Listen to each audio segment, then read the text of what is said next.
വേദിയിലെടുത്തതായി ഒരു ലഘുനാടകമാണ് അവതരിപ്പിക്കുന്നത്. മുംബൈ അരുവിപ്പുറം. വേദിയിൽ സുന്ദരേശൻ, മധു ടി പണിക്കർ, സുരേന്ദ്രൻ ജി, രാജു മാത്തുണ്ണി, ആശ്രയ് ആൻഡ് ആദർശ്.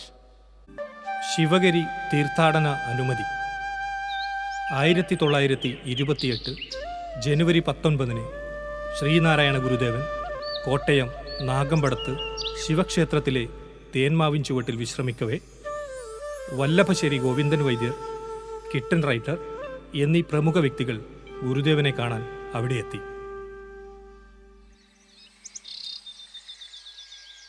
സ്വാമി, രണ്ടുപേർ കാണാൻ വന്നിരിക്കുന്നു.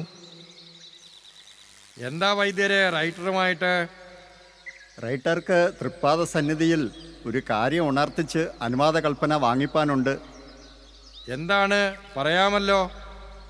കാര്യങ്ങൾ ചോദ്യരൂപത്തിൽ അക്കമിട്ട് എഴുതി വച്ചിരിക്കുകയാണ്. അവിടെ നിന്ന് കൽപ്പിച്ചാൽ റൈറ്റർ വായിച്ചുകൊള്ളും. ശിവഗിരി തീർത്ഥാടനം. തീർത്ഥാടനമോ? ശിവഗിരിയിലോ? കൊള്ളാം. കുഴൽ വെള്ളത്തിൽ കുളിക്കുകയും ചെയ്യാം, നമ്മളുടെ ശാരദാദേവിയെ വന്ദിക്കുകയും ചെയ്യാം. നല്ല കാര്യം. വായിക്കണം, കേൾക്കട്ടെ.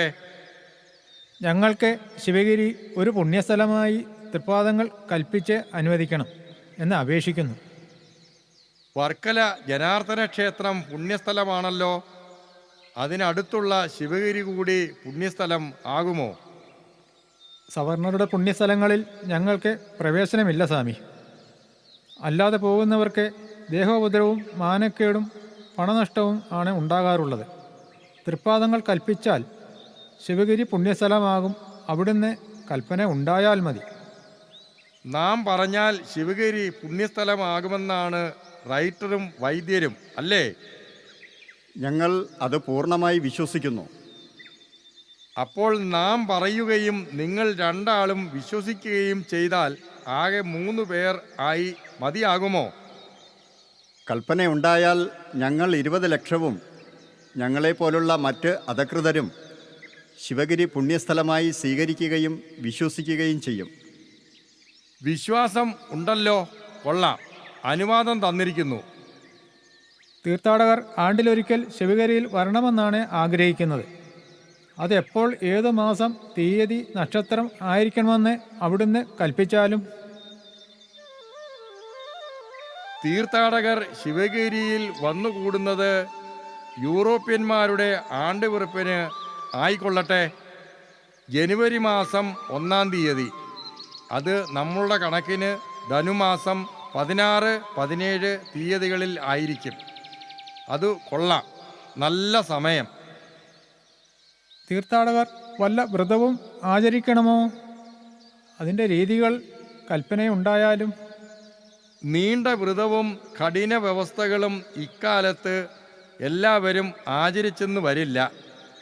10 ദിവസത്തെ വ്രതം ശ്രീബുദ്ധൻ്റെ പഞ്ചശുക്തിയോടുകൂടി ആചരിച്ചാൽ മതിയാകും. വൈദ്യർ എന്തു പറയുന്നു? ഓ, കൽപ്പിച്ചത് ധാരാളം മതിയാകും. കൊള്ളാം, അത് മതി, നന്നായിരിക്കും. തീർത്ഥാടകരുടെ വസ്ത്രധാരണ രീതിയിൽ വല്ല പ്രത്യേകതയും ഉണ്ടായിരിക്കണമോ? വെള്ളവസ്ത്രം ഗൃഹസ്ഥന്മാരുടേത്, കാഷായം സന്യാസിമാർക്ക്, കറുത്ത തുണിയും കരിമ്പടവും ശബരിമല തീർത്ഥാടകർക്ക്, ശിവഗിരി തീർത്ഥാടകർക്ക് മഞ്ഞ വസ്ത്രം ആയിക്കൊള്ളട്ടെ. എന്താ, ശ്രീകൃഷ്ണൻ്റെയും ശ്രീബുദ്ധൻ്റെയും വസ്ത്രം, അത് കൊള്ളാം, നന്നായിരിക്കും. സ്വാമി, തീർത്ഥാടകർ രുദ്രാക്ഷം ധരിക്കണമോ? വേണ്ട, രുദ്രാക്ഷം കുറെ ഉരച്ച് പച്ചവെള്ളത്തിൽ കുടിക്കുന്നത് നന്നായിരിക്കും, ഗുണം ഉണ്ടാകാതിരിക്കില്ല. ഇനി എന്തെങ്കിലും ചോദിപ്പാനുണ്ടോ? ഇല്ല, ഇനിയും ഒന്നുമില്ല. ശ്രീബുദ്ധൻ്റെ പഞ്ചശുക്തി വ്രതം അറിയാമോ വൈദ്യർക്ക്? ഓ, അറിയാം. പറയണം, കേൾക്കട്ടെ. ശരീരശുദ്ധി, ആഹാരശുദ്ധി, മനഃശുദ്ധി, വാക്ശുദ്ധി, കർമ്മശുദ്ധി. ശരി, ഇത് അനുഷ്ഠിച്ചാൽ മതിയാകും. ഇനിയും ഒന്നുമില്ലല്ലോ ചോദിക്കാൻ. ഇല്ല, ഇനിയും ഒന്നുമില്ല. ഈ തീർത്ഥാടനം നടത്തുന്നതിൻ്റെ ഉദ്ദേശം എന്ത്? ഒന്നും ഇല്ലെന്നുണ്ടോ? ഉദ്ദേശങ്ങൾ അങ്ങ് കൽപ്പിച്ചിട്ടുണ്ടല്ലോ. അത് അതിൻ്റെ രീതികൾ അല്ലയോ?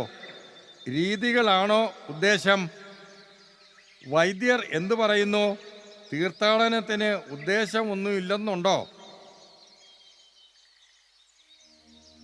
വിദ്യാഭ്യാസം, ശുചിത്വം, ഈശ്വരഭക്തി, സംഘടന, കൃഷി, കച്ചവടം, കൈത്തൊഴിൽ, ശാസ്ത്ര സാങ്കേതിക പരിശീലനങ്ങൾ. മനസ്സിലായോ? ഈ വിഷയങ്ങളിലെ ഓരോ വിഷയത്തിലും പ്രാഗൽഭ്യമുള്ളവരെ ക്ഷണിച്ചു വരുത്തി പ്രസംഗം പറയിക്കണം. ജനങ്ങൾ അച്ചടക്കത്തോടുകൂടി ഇരുന്ന് ശ്രദ്ധിച്ച് കേൾക്കണം. കേട്ടതെല്ലാം പ്രവൃത്തിയിൽ വരുത്താൻ ശ്രമിക്കണം. അതിൽ വിജയം പ്രാപിക്കണം. അപ്പോൾ ജനങ്ങൾക്കും രാജ്യത്തിനും അഭിവൃദ്ധിയുണ്ടാകും. ശിവഗിരി തീർത്ഥാടനത്തിൻ്റെ പ്രധാന ഉദ്ദേശം ഈ അഷ്ടലക്ഷ്യങ്ങളായിരിക്കണം. ഈ ചരിത്ര നിമിഷങ്ങളെ ധന്യമാക്കിക്കൊണ്ട് 1933 ഇലവുംതിട്ടയിലെ മൂലൂർ സ്മാരകത്തിൽ നിന്നും 5 പേരിൽ തുടങ്ങിയ ശിവഗിരി തീർത്ഥാടനം ഇന്ന് ജനലക്ഷങ്ങളുടെ മഹാസാഗരമായി മാറിയിരിക്കുകയാണ്.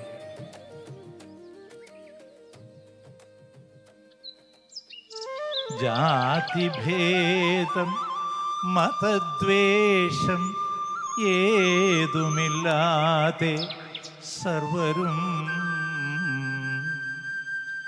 സോദരത്വേന വാഴുന്ന മാതൃകാ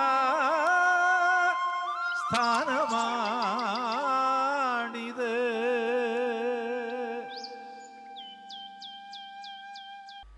വേദിയിൽ ഈ ലഘുനാടകം അവതരിപ്പിച്ചത് മുംബൈ അരുവിപ്പുറം. ഒരു നല്ല കയ്യടി. വേദിയിൽ ഒരു നല്ല സന്ദേശം അവർ പകർന്നു നൽകിയതിന്